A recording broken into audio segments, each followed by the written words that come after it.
Well, my name is Leo Schumaker. For Adventures with Leo Schumaker, we have Shane Dwight here, and he's playing tonight at the Bellingham Lodge, 710 Sandwich Way.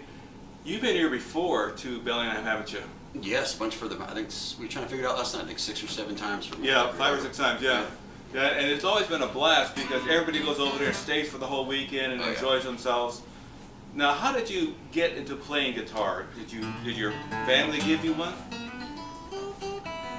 No, the first thing I played was a saxophone, and I remember I was in 6th grade and all the kids were getting saxophones for the band, and I got a saxophone. I remember this funny story: my mom writing the check for the rental of the saxophone. It's up there in San Jose. She goes, I don't know why you want this saxophone. You should just get a guitar. You're never gonna play this thing. And I don't know where that came from. She said that, and sure enough, she was absolutely right. Because I didn't end up playing that thing hardly for a couple of weeks. And then years later, it wasn't until I was in late teens that I started playing guitar. And what kind of guitar did you start with? An acoustic or an electric? No, I started with a Hondo that looked like a Les Paul. It looks exactly like what I've been playing my whole life. Because they say that acoustic is harder than electric. Is that true? It depends what you're trying to do on it. If you're trying to do lots of bends and stuff like that, yeah. And it's thicker strings. It's obviously a little bit more designed to strum than it is to, you know. It makes it a little bit more difficult. Although you can put lighter gauge on it. In fact, one of my acoustics I have at home, I have like 8 strings on it, so I can do more electric style stuff on that. But yeah, I mean, I had what I had. That's what I got. Good. That's what I had. Looking forward to a great show. You're going to play with Chris Eager. He's going to open up the show for you. Yes, sir. And then you'll be playing. Mm-hmm. Have you played with him before? Oh yeah, yeah. In fact, last time I was here at Mount Baker, he jumped up on stage and filled in on keys for 3 or 4 songs. So yeah, good. Yeah, we've known each other for a while. So, who are some of your heroes, guitar heroes, music heroes? Oh gosh, I mean, there's so many of them. Going back to early, my dad listened to a lot of like Jimmy Reed and Lightning Hopkins and stuff, and there was a lot of country picking from my grandpa. They did a lot of, Johnny Cash and stuff like that. A lot of Prince and Michael Jackson and R&B from my cousins and my sister, and then my sister was into heavy metal. I grew up on a horse ranch, a working horse ranch, like up to 40 horses and 300 cattle that we ran.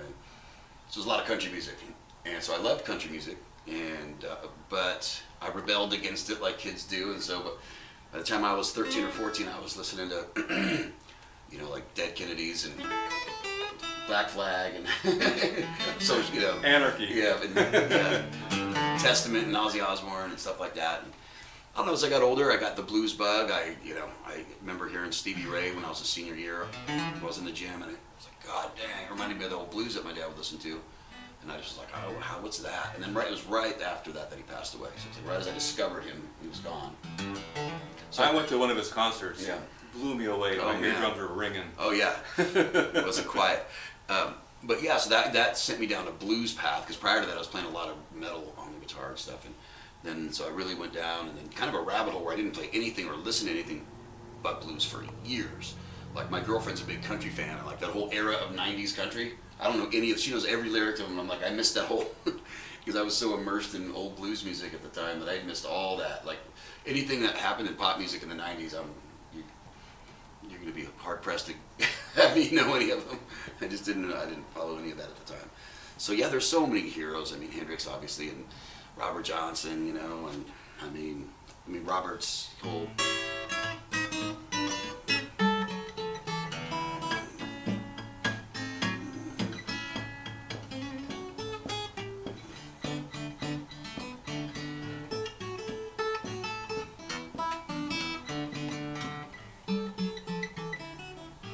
That kind of stuff, that everything from that real old Robert Johnson era and Sunhouse era to I got really into Muddy, and I love them all, man. I love Randy Rhoads from Ozzy Osbourne's one of my all-time favorites. I mean, he was brilliant, man. He wasn't he? Brilliant. It was a sad situation when he passed away. Just how melodic his solos were, just genius, and often simple. Like I learned actually just for fun during COVID. I learned the solo for Crazy Train for giggles. It's like actually not that complicated. I've been playing guitar for years now.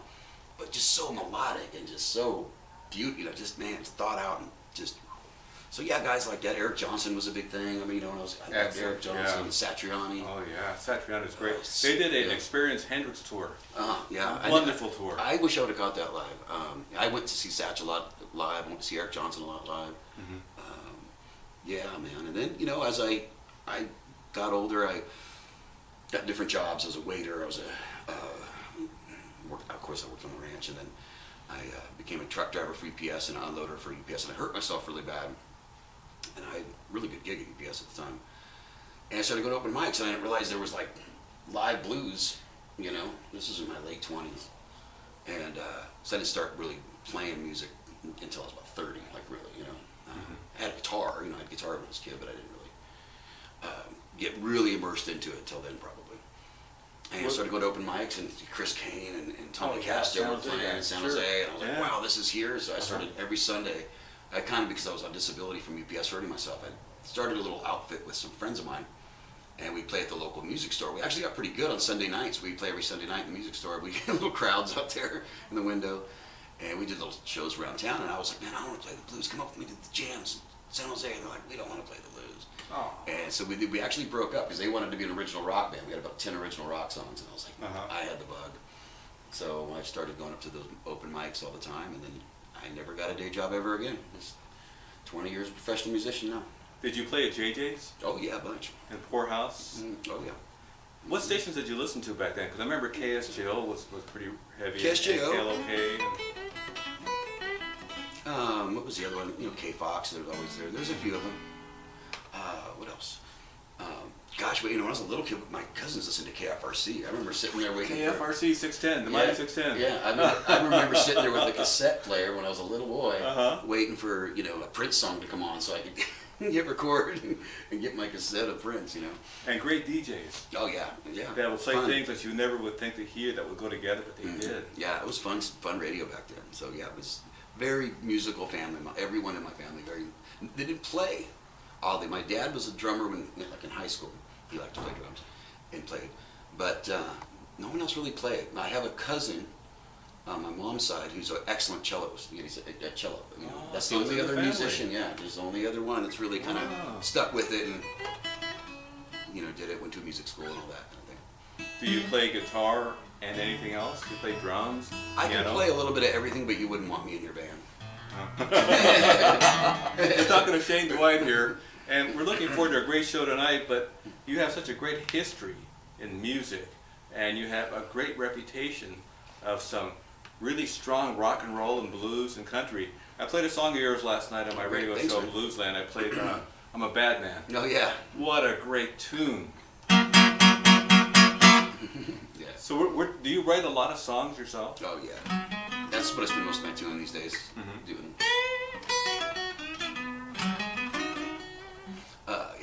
In Nashville. That's why I moved to Nashville. I really wanted to immerse myself in the writing aspect. I love playing live shows, and there's no feeling like it when the crowd and the band connect. But I love giving birth to those songs. And so I have I don't know how many we've written, 70, 80. Oh, that's amazing. I have 3 unreleased records right now. I just had another great opportunity. Actually, I brought some people from Nashville and recorded in Big Sur, of all places. Excellent. Up on the hillside out there. There's a beautiful studio out there. Oh, man. Lucky. Yeah, it's great. They have a nice big house with a pool and all that, and they have like these 6 cabanas where the band stays for the weekend and just track all weekend. And so that was great. I brought my neighbor. Actually, when I moved to Tennessee, I ended up moving next door to Kevin McKendry, who's now a 9-time Grammy-winning producer, instrumentalist. And so, fast friends. He produced a couple of my records, and we just went out. I brought him out to Big Sur and a bunch of California monsters, and we made the new record. So it's in process right now. What's the new record going to be? What's the name of it? I'm not sure yet, man. Not quite sure. It started out, we have about 7 cuts recorded, plus I have some other stuff that I might add on to that. It might be an EP. I have 2 other full-length records that I haven't released yet. One's a like Stone Cold blues record, another one's more of like current radio country music that I wrote with some friends of mine it's really maybe not for my career, but for other people's career, songs. What record label do you have? Right. Your own? I've done a lot of stuff on my own. I've been with VizTone, I've been with the Sony Red, I've been with Red Parlor. So yeah, right now the last thing I did was No One Loves Me Better. That was on Red Parlor. Mm-hmm. And yeah, and then we did a lot of, and we, a lot of the best stuff that we did. My 100 White Lies record, and I don't mean musically the best, but the most successful was we did it. Just we had distribution. Like me and my manager at the time kind of had our own label. That was we kind of did it ourselves. We kind of that was successful. It's hard. Record labels can be slippery. But you're doing a great thing right now. You're doing a marketing plan where you bring your LP, your record, and a CD, and you're selling both, and they're kind of mixed in, right? Yeah, tell us about that. That's interesting. Well, I used to do a lot of deals. I do, that was kind of I was sold a lot of product that way by mixing. If you buy a shirt and a CD, or if you buy 3 CDs, or if you buy this and this and this, you get really price reduced things. And we have some actually really new marketing thing that we're planning right now that I hope is going to help everybody in the music industry. It's going to be really easy. It's right in front of everybody. And I think some people are already doing it, but so yeah, we're excited about that this summer. Hopefully, bringing that to the festival. That new way of kind of marketing our stuff. And LPs, what a wonderful thing to hear the richness of it. Oh, I know. And to have a platform to do great art. Yeah. I miss that. I miss liner notes. Don't you? I know, man. That was isn't it the best part? Yeah, yeah. And I agree. funny too. It had so much mystique to it back then because, those were the only pictures of the band. So you'd and then be like, that's what they look like. And you might see another thing in Hit Parade magazine or some other image of them somewhere. But there was so much more mystery. I never thought of that. Yeah, there's so much more like, wow. They were like made them more like superheroes, or what I mean? Yeah, They're just regular people, It was great. I miss that too. I miss opening that up, or especially the double album. Oh yeah, yeah. I remember Cream, Wheels of Fire. Oh yeah. Ooh. Sergeant Pepper's. Yeah. All that good stuff. Yeah, Zeppelin records. Yeah. So are you going full time? Are you a full time musician now? I've always been, for 20 years. That's what we did. Where are you going on tour next? After we're kind of slowly getting out of the COVID jam, man. I'm not really doing any clubs right now. Doing just a lot of. I'm doing Mount Baker. I'm doing an amphitheater in Ironstone. I'm doing an amphitheater in my hometown, Morgan Hill.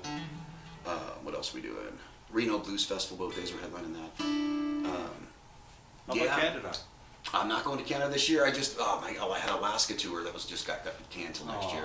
Things are still in that zone, so I'm not going to try to book myself across the country just to get this one's canceled. This one's okay. That one's. I'm seeing a lot of that among some bands out there, and I just I'm in a good spot right now. I just kind of want to slowly build back in and hit venues where there's optimum impact. And after these last 2 years where musicians didn't get paid, people should really appreciate and pay to come see you. Right? I sure hope they do and come out and support live music. It was fun to come back, and I remember the first show or two that we did, because of course we came back and then it got shut down again, and then we started up again and then it got shut down again. We went through that a few waves, but it was fun to not playing for. It was the reaction of some people's hearing music for the first time almost, because it's like, whoa, they hadn't seen, or maybe they had seen some kind of thrown together bands at little bars and stuff, but they hadn't seen a band that's been doing it for 20 years come out and just you know what I mean? Sure, there's a difference. There's a difference. It'll be a great show tonight, Shane. Oh, it's gonna be Shane good. Dwight here. Adventures with Leo Schumaker. We're going to look forward to a great show and great music, and good luck to you. Thanks, sir. Thanks for talking to me. And is there a place we can go find out where you're at? Yeah, ShaneDwight.com. We're on Spotify and all that kind of stuff, iTunes. But you go to ShaneDwight.com, and if you go under contact, you get the EPK, and that's got the EPK under contact. ShaneDwight.com's got a kind of a fresh, some current live performances. And some fresh snippets of some of the new recordings that I haven't released, and some cool traditional blues that hasn't been released. You can kind of see all the stuff that I've kind of been doing, and that EPK under contact is probably the coolest thing we got going right now. All right, Shane. We're looking forward to some good music tonight. Thank you, Leo. All right, man. Right on.